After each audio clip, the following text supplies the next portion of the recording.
Salam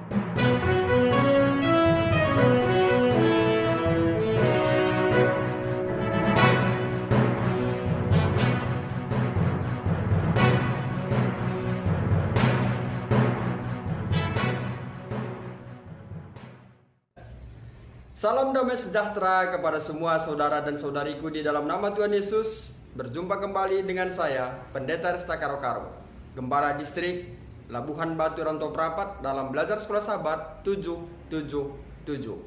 Kita telah tiba di pelajaran hari Senin 22 November dengan judul pelajaran kita, Carilah Aku dan Kamu Akan Menemukan Aku.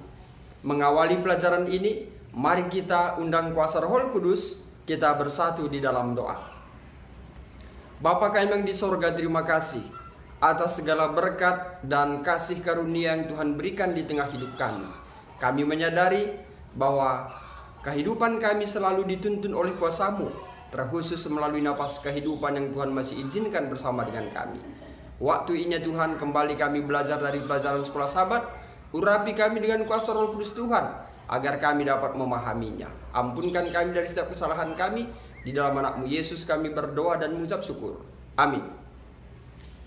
Kutipan Sekolah Sahabat kita hari ini mengatakan, di sepanjang Alkitab kita menemukan bukti tentang Allah mengetahui segala sesuatu sebelumnya. Artinya, Dia mengetahui terlebih dahulu segala sesuatu yang akan terjadi. Apakah itu bangkit dan jatuhnya kerajaan-kerajaan dunia? Daniel pasal 7.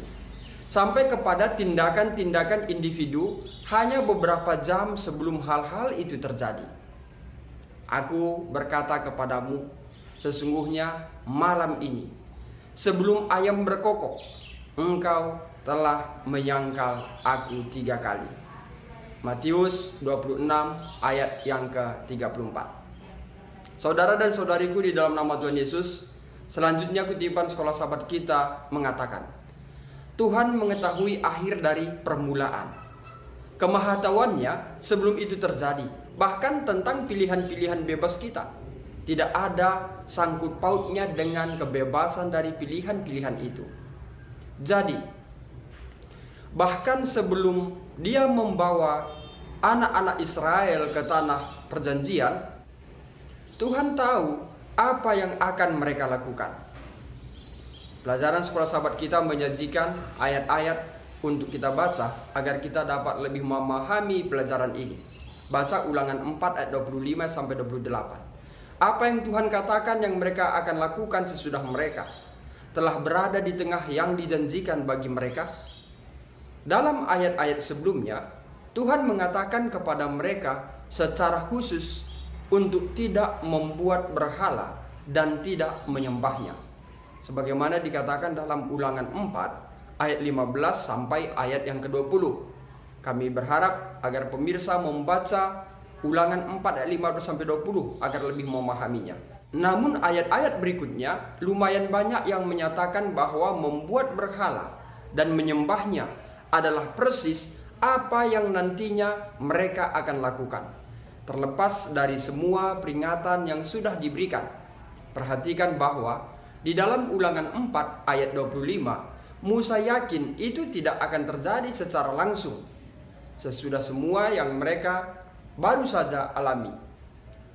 Mereka sepertinya tidak langsung jatuh dalam penyembahan berhala. Namun, berulang kali, sesudah satu generasi atau generasi berikutnya, kecenderungan untuk melupakan. Dan memang itulah sifat alaminya manusia, cenderung untuk berbuat dosa. Ulangan 4 ayat 9. Apa yang Tuhan telah lakukan bagi mereka dan apa yang telah Dia amarkan untuk tidak dilakukan akan menuntun mereka melakukan apa yang persis Dia amarkan untuk tidak dilakukan. Kembali, pelajaran Sekolah Sahabat kita mengajak kita agar membaca Ulangan 4 ayat 29 sampai 31. Apa yang Tuhan katakan yang akan Dia lakukan pada mereka dalam situasi dan spesifik ini. Saudara dan saudariku dalam nama Tuhan Yesus, selanjutnya kutipan Sekolah Sahabat kita mengatakan, kasih karunia Allah itu ajaib bahkan setelah mereka jatuh ke dalam kejahatan penyembahan berhala yang mengerikan, atau bahkan sesudah mereka menerima konsekuensi akibat dari dosa-dosa mereka. Jika mereka berbalik kepada Tuhan, Dia akan mengampuni mereka dan memulihkan mereka secara singkat. Jika mereka memilih dengan bebas untuk bertobat, Dia akan menerima pertobatan mereka. Kata dalam Ulangan 4 ayat 30 sering diterjemahkan berbalik, yang memang berarti kembali. Artinya mereka akan kembali kepada Tuhan, kemana mereka seharusnya selalu berada selama ini. Kata Ibrani teshuvah dari akar kata yang sama untuk ungkapan kembali, yang berarti bertobat. Jadi pada intinya, apapun juga yang termasuk dalam pertobatan itu merupakan satu tindakan kembalinya kita kepada Allah setelah kita telah dipisahkan dari Dia oleh karena dosa-dosa kita. Saudara dan saudariku di dalam nama Tuhan Yesus, demikian pelajaran Sekolah Sabat untuk hari Senin. Semoga melalui pelajaran hari Senin ini kembali mengingatkan kita agar kita dapat menyembah Tuhan sebagai juru selamat kita. Kiranya hati kita kembali kepadanya bila selama ini kita sudah meninggalkan Dia. Mari kita tutup dengan doa. Bapa di sorga, kami sudah belajar dari pelajaran Sekolah Sabat, pelajaran hari Senin. Semoga melalui pelajaran ini Tuhan, kami disadarkan bagaimana tangan Tuhan selalu terbuka kepada kami manusia yang jahat ini. Bila ada pertobatan dalam hidup kami, maka Tuhan kembali menerima kami.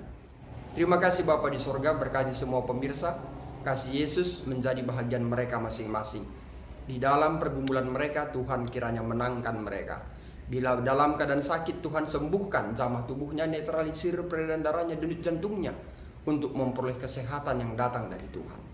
Bila mereka dalam keadaan duka, Tuhanlah kiranya menghiburkannya, agar mereka mendapatkan penghiburan sejati. Terima kasih Bapa di sorga. Banyak pergumulan semua pemirsa, Tuhanlah kiranya campur tangan, berikan rancangan damai sejahtera bagi mereka semua.